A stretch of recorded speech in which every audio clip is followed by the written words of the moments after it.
So if you're in here for the SCADA Strangelove talk, that's not happening. Last week they substituted me in as the replacement speaker. It's still a SCADA talk, but it's a very different one. We're talking about HMI vulnerabilities. We're talking about some very easy ways of breaking things. So the cool thing is instead of going home and hacking a nuclear power plant, you can actually set up a VM with this stuff and break it and not draw too much attention.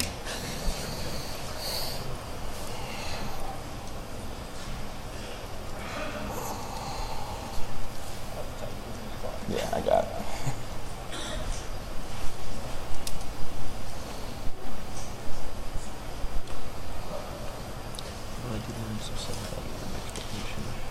So you can do.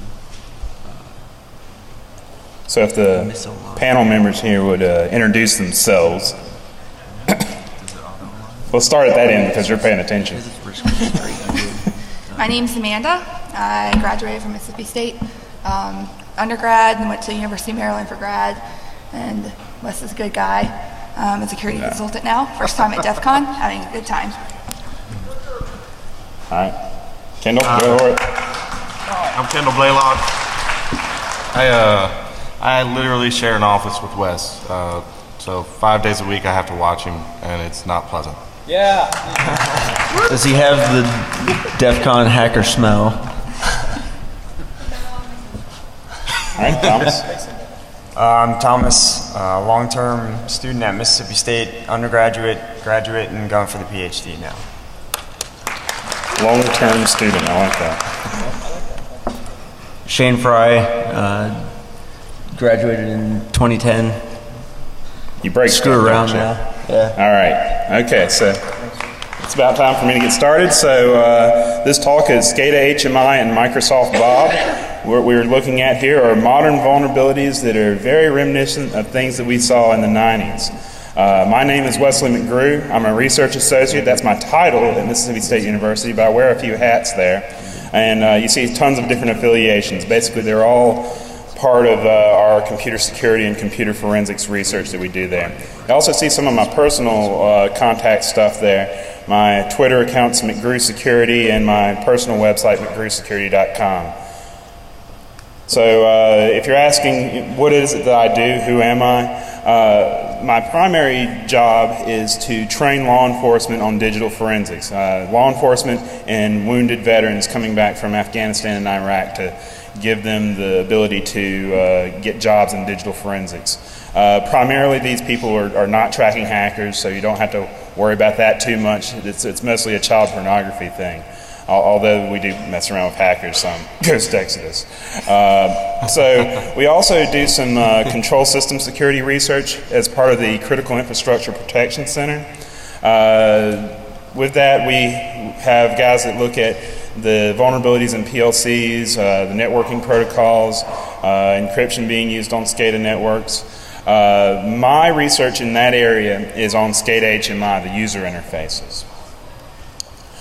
Personally, my interests are in breaking things, figuring out how they broke and figuring out how people broke into things, some reverse engineering, and ask me about social media data mining sometime.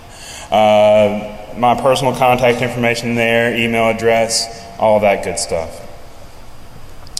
So for this talk, we're going to be describing some HMI products. We're going to talk about which of these products actually provides any kind of security functionality in there. Some of them do, some of them don't, some of them advertise it, some of them don't. And then I'm actually going to tie it to that Microsoft Bob thing. I'm not just throwing that in there for the hell of it or anything. We're going to look at some vulnerabilities in Microsoft Bob and in SCADA HMI products. And we're going to have a couple of demonstrations of those. So there's a cartoon dog that's going to help us break Microsoft Bob. We're going to bring him back in for one of the HMI products. But we're also going to show you how some of these products really do a bad job of very basic security principle things like password storage. A couple weeks ago we had the problem with LinkedIn not hashing their passwords correctly. They didn't use Assault. We're going to look at some products here who store passwords in a much more insecure way. We're going to tie it all together with some lessons learned and what you can take home from this, what you can play with, and then we'll have Q&A. So you know about me. Now, for you, what you're going to get out of this talk, why you shouldn't be walking out now. If you're a vulnerability geek, if you're like me, you always look and see what's coming up on Exploit DB. You always are looking to see what news is being posted and what modules are new in Metasploit. If you're an exploit spotter, essentially, you can pick up some really neat and easy tricks, especially if you're new to this, because a lot of these vulnerabilities are not crazy, heap overflow type things or anything like that. It's very easy to exploit, very easy to find these kinds of vulnerabilities, so you can find your own O-Day in this way. If you're experienced at this, if you are the kind who's constantly finding remote code execution type stuff and wrecking shit, then you can just gasp in horror / glee that it's this easy. If you're a pen tester and you're going after any kind of control system network, any kind of critical infrastructure, you may be able to take away some stuff from this on how to escalate and leverage access to SCADA HMI. So, especially with the password disclosure vulnerabilities, even if your target isn't the HMI, there's a good chance that they're reusing those passwords elsewhere. If you're a SCADA or a control system stakeholder, chances are you're not at DEFCON. But if you are, then you'll see this and you're like, well, the box said that it provides authentication and security.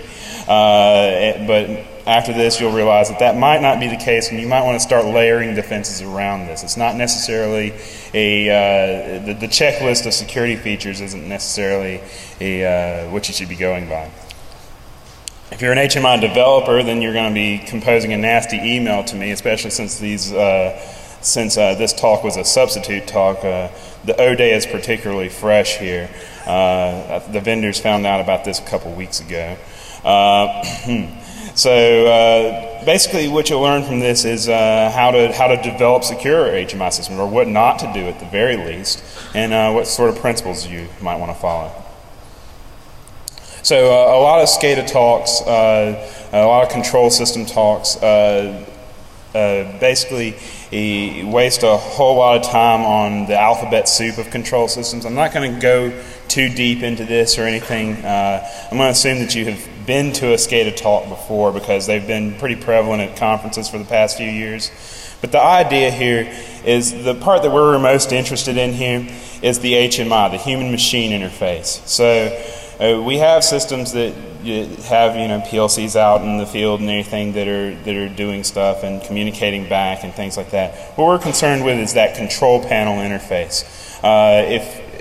If you watch The Simpsons, you remember that Homer Simpson works at a nuclear power plant, and he's always got his feet kicked up on the control panel, eating a donut and everything, and there's switches and gauges and dials and things like that. And that's sort of an old school human machine interface for a critical infrastructure system or any kind of control system. The photo that you see there is from 3 Mile Island. Back in the day and everything, you have actual physical switches and dials and gauges, and you may have some of this now and everything, but it's probably being fed data a little bit differently than this is, rather a little more indirectly.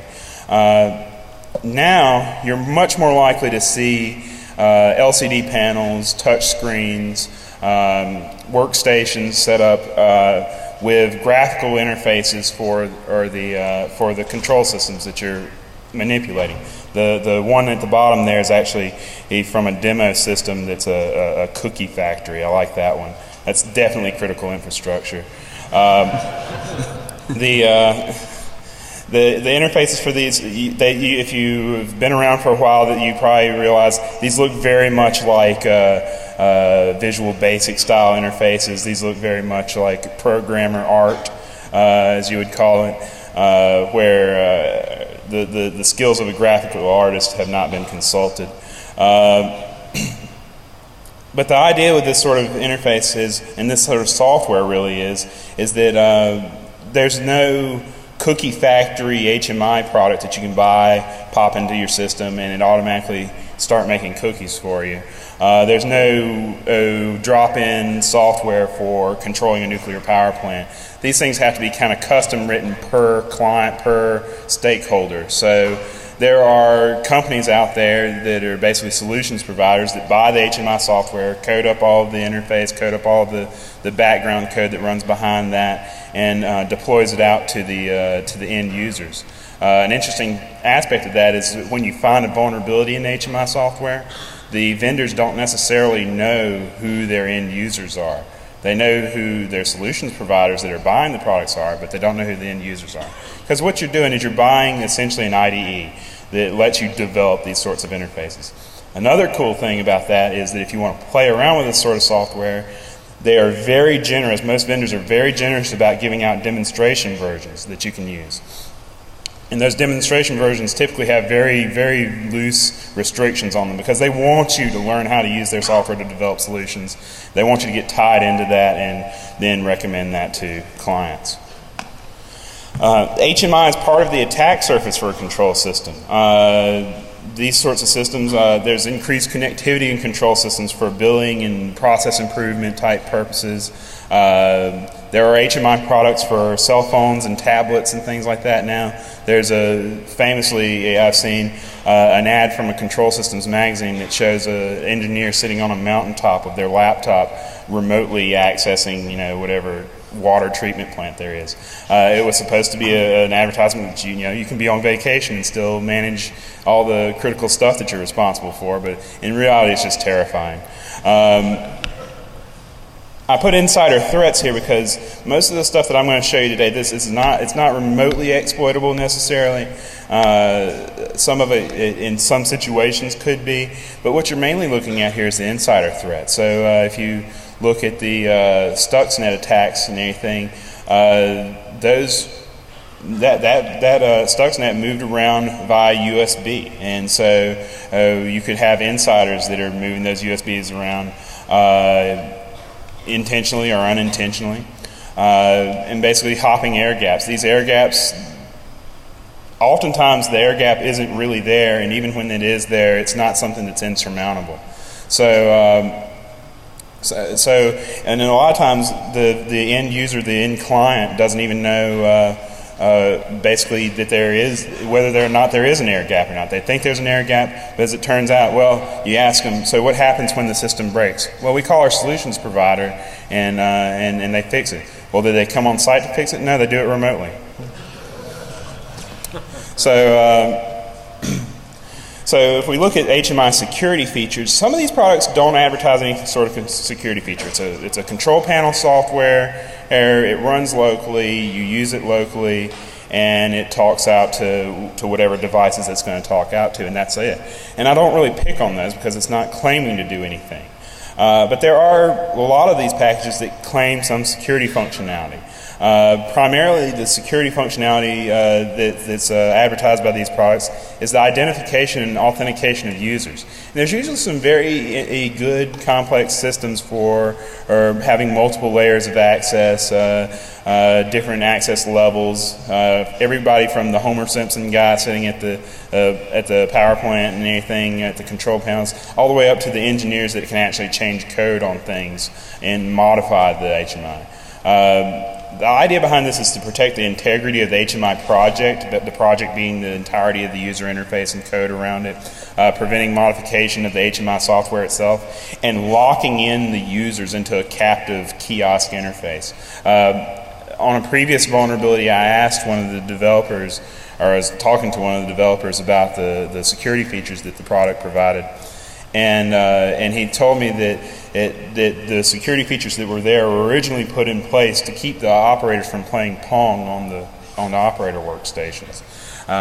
So this is a product that evolved from Microsoft DOS days back in the 80s, using a lot of the same code. So Wes, are you saying that Pong is more of a threat than Internet Explorer? No. So there's some difficulty here in having HMI systems protect themselves.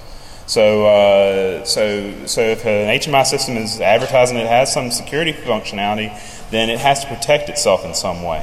So the idea is, the way this happened originally in if you had DOS HMI packages, is you had your hardware level, you had your very thin layer of operating system with DOS, single user, single tasking, and the HMI itself would handle everything as far as users and authentication, access control, and things like that. If you're the only thing running on the system, you don't have a whole lot to worry about as long as you can keep somebody captive in there. As long as you don't allow anybody to run any extra code or anything like that, as long as you can kind of protect the boot up process and things like that. As long as you're the only thing running, you don't have to worry about anything undermining your homegrown security. And so you implement a lot of your own security controls because DOS really didn't do that sort of thing for you. And so if you can manage to keep something as a straight up kiosk, then you're pretty good with that. But now you've got multi-user, multitasking operating systems are the default. Most of these packages run on Windows XP and above, 2000 NT. Pretty much everything you see on it's going to be running multi-user and multitasking. But the HMI systems are still implementing their own user authentication and their own access control. So you've got a problem here. As you know, if you have multi-users and multitasking, you've got several different users, several different processes. And the idea with this sort of thing is that the operating system and the chipset and everything tries to help you out with preventing one user's process from monkeying around with another user's process. But there's nothing to keep one user's process from messing with another user's process. If you're running a program as a user and you fire up a debugger, you can attach to it. You can mess around with its files as long as all of the ownership things are straight. So the problem with that is if you have your HMI running as the user that's currently logged in, you'd better be protecting them from bouncing out of that interface, because if they can ever get out of it, or if they can ever find some other way of running code, USB, FireWire, anything like that, then it's over, because you have not only got access to all the files that are associated with that HMI, but you can also monkey around with the software. So now that brings us to Bob, the 1995 attempt by Microsoft at a user-friendly, captive, kiosk-style interface with lots of physical analogies. So with an HMI, we might have physical switch or digital representations of switches and gauges and things like that, things that kind of are reminiscent of the switches and gauges on a physical control panel. With Bob, we have different rooms that we move between and different other physical analogies to writing an email with a letter or in a pen and paper and things like that. Does anybody remember this? Has anybody ever used this? Okay, yeah. So I'm sorry.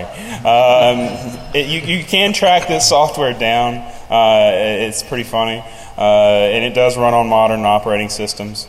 And it is universally hated. Nobody liked this. So if you go back, we've got two screenshots here and everything, and bringing from the past to the future here. I found a post from Usenet in 1995 basically panning Microsoft Bob. This person apparently works at a software store, says, "We have a 100% return rate on Microsoft Bob. The customer who bought it came in an agitated mood." I don't know if he came in agitated before he bought it or after. "The manuals of Bob is nothing more than a cheap advertising ploy," with a question mark. I don't know what you expected from that. "Bob needs 8 megs of RAM just to run." Wow. "Bob needs 32 megs of hard drive to install." Oh man. And then the latest software takes up another 9 megs. This is a big deal. Now, to relate internet rage to the modern day, we have a post from 4chan here regarding Windows 8's Metro interface.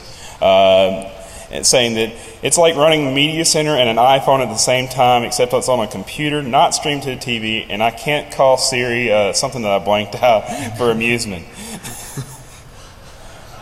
It was so offensive that even I blanked it out.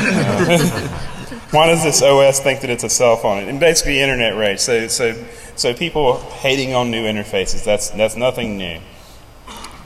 On the security side of things, though, it's kind of interesting because it's kind of like an HMI software. And it also has some of the same kinds of vulnerabilities. So in Gary McGraw's book, Software Security, he has a little sidebar thing here where he talks about a design flaw in Microsoft Bob, and even he didn't verify it. But he says it's oft repeated, it may be apocryphal. And essentially the idea is that in Microsoft Bob, if you got your password wrong 3 times, Microsoft Bob would pop up and proclaim, "I see you have forgotten your password, please enter a new password." And so the conclusion here is Microsoft Bob, hacker's friend. So Gary got a few of the details of this wrong, but he got the gist of it and everything through his oft repeated stories. But since we can get Bob and run it on modern stuff, we can verify this sort of thing. So there's my good friend the dog there. There is no Microsoft Bob character in here that I know of, but there is the dog wearing the Bob logo on his collar there. So whenever you go to log into Microsoft Bob, it asks you for your password. Type your password here, and it'll tell you it's not right. And so you try it again. And a couple more times later, it's actually more polite than Gary McGraw stated. The dog says, "Pardon me, have you forgotten your password?" And you can tell it no, but we're obviously going to tell it yes. What password would you like? Type it here. There's even a little note saying, "The little symbols that show up when you type is my way of disguising your password. This way someone looking over your shoulder can't tell what it is." Never mind that when you leave the computer, they're just going to log in and change it. And here, and I just noticed this looking at this slide. Instead of OK, it's now A-OK on the button there. Very friendly. So this verifies as a 17-year-old vulnerability. And also we're looking at insecure storage of credentials. This is where we're getting into the whole password hashing thing and hashing with salts and things like that. The software we're talking about today does it so wrong that it would be an improvement if they just hashed it in the first place. So this is actually just looking at in Microsoft Bob's files here, the utopia.mdb. It's a access database, I believe, that you can just open up straight up in a viewer. Now, the Bob one uses an old version of the access database, so some MDB viewers like it, some don't. I managed to find one that does. And so you can see down here that there's the Wesley McGrew user there. That is my real birthday if you want to get me something. With a gender field, unique identifier, and my password, which is oh dear. There's also some other users built into the thing that the system doesn't really tell you about. There's one that doesn't show up on the user list from within Bob, and it's called the creator. And the password is secret. Very mysterious stuff there in Microsoft Bob. So Microsoft has done a lot of changes since then. I don't think that they'll mind me talking bad about Bob. But it's because it's been 17 years. Microsoft's made a lot of progress, and of course we forgive them. Do we forgive them? No? Okay. But software is a lot harder to break nowadays. But it's mainstream IT software that's hard to break because we have people that are working on breaking it all the time. You break Internet Explorer, you break Microsoft Windows, and boom, you've got millions and millions of people that are vulnerable to that, and that's sexy and that's fun to talk about. But what about lost tribes of software? What about tribes of software, basically different genres that don't see a lot of attention from vulnerability analysts, such as SCADA HMI software? Now that's getting more and more interest, of course, but for a long, long time, this software was developed without a whole lot of scrutiny as to the security features. It has security features, then we give it the stamp of approval and send it out. But what you're going to see here is that this software has vulnerabilities in it that are very reminiscent of what you would see in mainstream IT software from the mid-90s. So for finding design flaws in HMI software today, you could go up to your hotel room and do this and find some zero-day, I promise you. And you can put away your fuzzer, you can put away your copy of Shellcoder's Handbook, you can forget everything you knew about memory corruption and still do this. All you have to do is read the documentation for the security features that particular HMI package provides and just verify that it actually does it. And a lot of times it doesn't, or it does it in such an insecure way that it can easily be broken. So the first steps for this is an older vulnerability that I reported a couple of years ago, and this was basically my first go at SCADA HMI software. You have GE Fanuc's iFix software. They weren't very happy about this. But essentially, their passwords were stored exclusive OR against the static key. So who here knows what that means, essentially? Okay, about half of you. And I'm going to kind of cover this in a little more detail here. This is, if you went to Lost's talk on the DC 101 type stuff, he talked a little bit about exclusive OR and why that can be good, why that can be bad. The idea is these passwords were stored XORed against a static key that was the same key for every user and the same key for every system that iFix is installed on. So if you had a trial version of iFix, you could go and pop those out and pop those keys out. Network authentication in this case, and this actually turned it into something somewhat remotely exploitable. The documentation for network authentication in iFix suggested that you put the password file on an SMB network share and point to it for authentication, which means that every time you go to log in to the system, it pulls the entire password file in clear text across the network. And then if you can run code on the system, it's very easy to bypass local authentication. It's very much like cracking a shareware MP3 player or something like that. Instead of jumping here when the registration code's bad, you jump there. So the password authentication was straight up. You attach with a debugger, or you go in and modify the code, and you just tell it to jump to the left instead of jumping to the right. A 1-bit change to the file. And you could make your own login process that did this exact same thing. And this is the thing. If you have the entirety of your HMI software running as the currently logged in Windows user, you cannot protect it. It's going to take some sort of architectural change to actually implement any of the security features. So this is not an isolated problem, and this is the first 0 day of the day, or this talk rather. And this is in KEP Infolink HMI 50023. They've been notified and they're going to fix this. I actually got an email from them saying that they are planning to upgrade the encryption on their passwords. I don't know what that means, but I guess we'll see. So in the documentation, it says that you can restrict access to a certain project by defining required access levels. So essentially you can have multiple users. They can all have access levels between 0 and 200. So you can get very finely detailed with what you allow these people to do and what you don't allow them to do. But again, just like iFix and just like a lot of these packages, I bet you can find another one that does this. They encrypt, quote, their password with an exclusive OR key. Same key for every user, same key every installation. So Crypto 101, first day, how do we actually how do we store a password securely?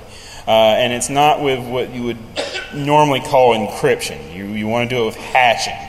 If somebody tells you that they've securely encrypted their password, it doesn't matter if they've encrypted it with exclusive OR or if they've encrypted it with AES 256. If you have to have a key to decrypt that password, that key has to be stored somewhere.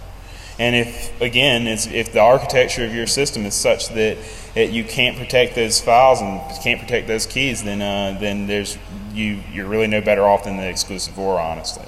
But you can store a password securely and at least make the attacker have to crack a hash. So the idea is we have our password, we have a random salt, we put the password and the salt together, we run it through a hashing algorithm. Whatever you want to use, honestly, is better than what's going on here. MD5, SHA1, 256, whatever you want to use. You store the hash and you store the salt with it. And as I said on the previous slide, if you encrypt that password, it has to be stored somewhere on the system. And it's even worse, of course, if we do it with exclusive OR, because we can do an easy, known plain text attack on exclusive OR. I have my own copy of the HMI software. I set up my own users, their own passwords and everything. And you've got your truth table for XOR there. They're exclusive OR. If one or the other is 1, then the result is 1. If they're both the same, then it's 0. And people use this because it's the basis of an unbreakable crypto scheme. It's the basis of a one-time pad. If you're trying to communicate with somebody and you can pre-share a long enough key, you can communicate very securely using exclusive OR as a one-time pad. It's not for password storage, though. So all we have to do is we take our encrypted password, we exclusive OR it against the plain text key that we know, the plain text password that we already know because we're doing this in our environment, and we exclusive OR those together, and out pops the key. So because that's just the property of exclusive OR. A XOR B equals C, and B XOR C equals A. So for that, we take a field trip to the Infolink VM. So in Infolink, we have, I'll zoom in here for us. So with Infolink, we have this whole system, and I'm going to use the Infolink demo project, which I've actually monkeyed around with the user list on. So we can go to the properties of the project, and we have our security features here where we have users, we have access levels for them, things like that. And each object in the system, we can set it to where somebody has to have an access level of something or another to be able to use or modify this. You can disallow or allow users the ability to modify the user list. You can choose who can use what interfaces. It's pretty cool, but if it saves it insecurely, then we're not doing too good. So it saves it into this project.hmi file. If you can trace this sort of stuff down. If you're doing this yourself, you can track it down with Process Explorer. You can attach a debugger and just follow along and see what it's doing. Very easy stuff. You can actually get away with doing a lot of this without having to get too low into the assembly language of it or anything like that. Just by strictly monitoring the behavior of the software, you can do this. So this project HMI file, which you may or may not be able to find on Google with some title index of searches, we can drag this out to the Mac here and run a program here that basically decodes all that out. And this is a very simple program. It's just doing that exclusive OR with the key that we already know about. The interesting thing, and this pops out the test user of password EasyPass, the interesting thing about the key that Infolink chose is the key is not like a static random key. It starts at ASCII 0 and goes up through 9. So the key is 0, 1, 2, 3, 4, 5, 6, 7, 8, 9.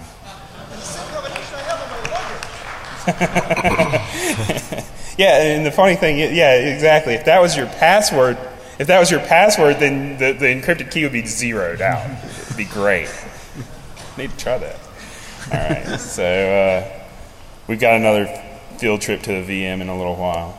KingView, you really need to grab this one and install it and play around with it because it's kind of fun.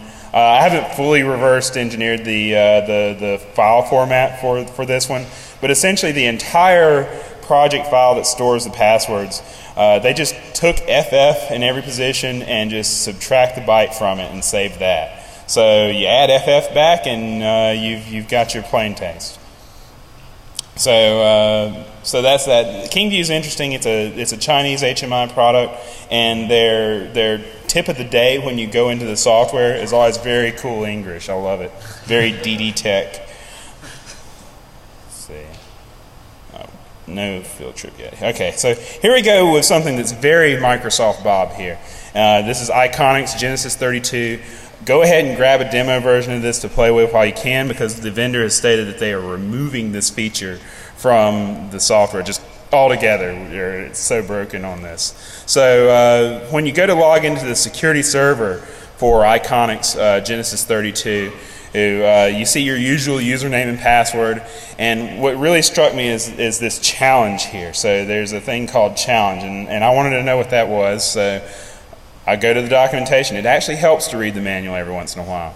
And in that documentation, it said that an emergency password can, or essentially, in a case when you're not able to log yourself into the security configurator, you can contact Iconics technical support and provide your challenge code.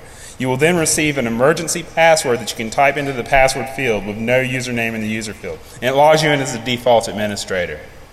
Cool. So I didn't really want to bother tech support. And so I played around with this a little bit. I hit cancel and open it up again. And in that number, that challenge number there, increments about 10 times a second. You can, if you sit there and watch it long enough and anything, and that's a lot of fun. If you watch it long enough, it cycles from, it's basically a 15-bit cycle. It goes from 0 all the way up through 32,000 and change, and then cycles right back through. And it does that, several times a day, however many times it would, with changing 10 times a second. But one thing interesting about it is it's not tied to your account with Iconics in any way. So even if we didn't want to crack this, we could beat this by just having our own, or basically buying our own copy of Genesis 32 so that we could get past that level of technical support, or social engineering them and telling them that we are. And just call them up and say, well, I'm on my system and I need to get in. My challenge is 31155. They tell me the correct answer and I break into somebody else's system. But it turns out we don't even have to call them up. It's not that hard. You can connect to this thing with the debugger and figure out what it's doing with your password once you hit OK. And essentially you go through this sort of thing. And I've added the dog there back again from Bob because this is very relevant. So basically it takes your password, it passes it through a function that does some really boring to reverse math that I don't want to really handle. And it takes the results, the first 8 characters of the results, and that's what's supposed to be the response. So, and if it's the response, then it logs you in. As it turns out, I was really lazy and didn't want to reverse that function, so I went online and punched in my password into a hash calculator that did all the different hashing algorithms, suspecting that it was one of them, and it turns out that it's MD4. So basically, it takes your password, it does an MD4 of it, takes the first 8 characters, tests it against the correct response, and if it works, then you're in, default admin. And we've added the dog in there because it's very much a what would you like your password to be sort of thing. So field trip to the Iconics VM to show that off.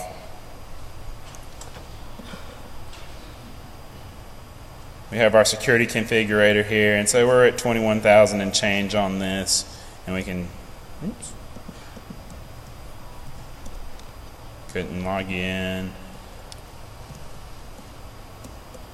All right, and if we run this again, you'll see that that number will have changed slightly. Very predictable. All right, so we'll do it one more time here, and we'll do this one. 21101. So we have a script here, Iconics tech support.py. 21101. Our correct response, oh, nice. Ba 1928. I love it. Boom, we're in.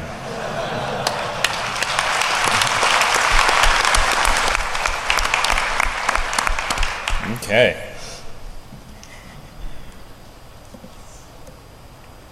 So these are not Pony Award-winning attacks. They're not elite. They're not hard to do, and they're not even something that's like something that you can just attack a system with right now. Most of these require some level of access already, but you can escalate what you're allowed to be doing with this. It's part of a larger attack.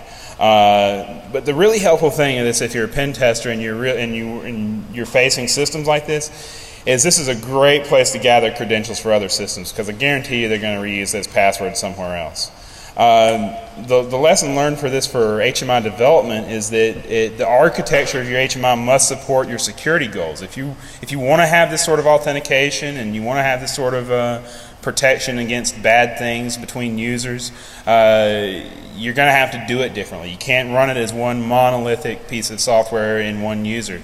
you're going to have to break it off. You're going to have to run part of it as a daemon, as an admin or system or something like that. You're going to have to break it out into client server, at least across users, probably across systems would be better. And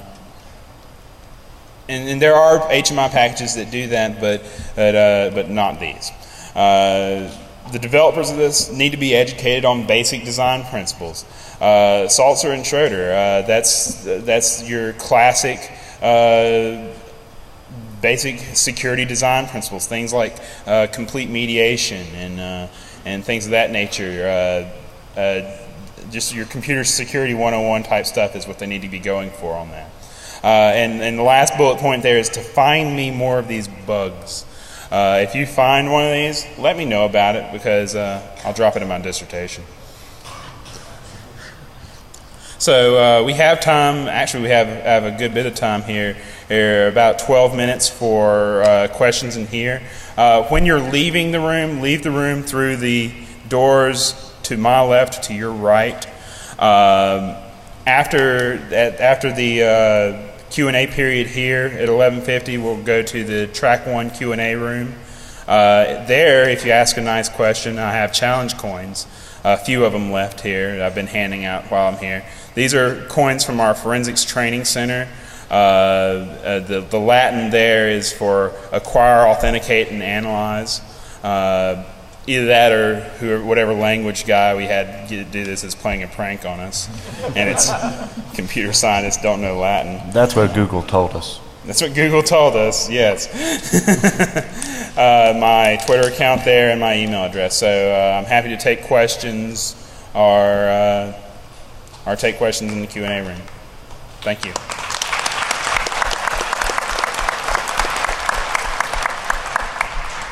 Yeah. Hey, thanks very much. Curious if you have comments on like the Digital Bond Conference, and I guess this is probably the wrong place to say this, but some of the responsible disclosure of things that are used for critical infrastructure. It's a little bit frightening, but I think it's necessary, because obviously the vendors are doing a piss poor job. Right. Yeah. One interesting thing about that is ICS CERT announced the other day that they are drastically ramping up the time frame for fixing vulnerabilities.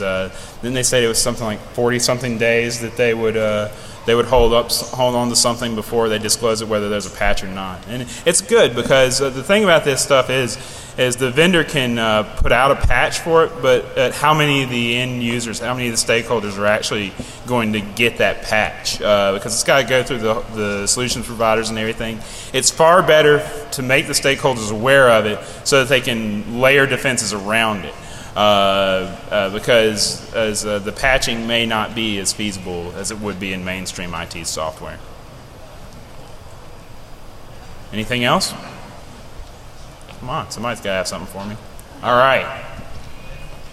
Do you know how much market share the software that you found vulnerabilities has? The Iconics, the one that I just bypassed the security of, they actually have a list of clients on their website as case studies, and it includes the Russian Transneft pipeline and the Pentagon's security systems. Wow. As far as like percentage market share for these, honestly, not that much. They're like packages like Wonderware and iFix probably have a lot higher market share than these particular packages.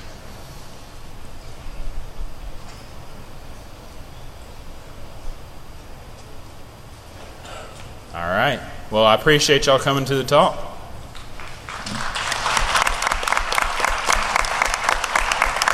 Give a round to my Mississippi State guys who volunteered not to watch the presentation. Right.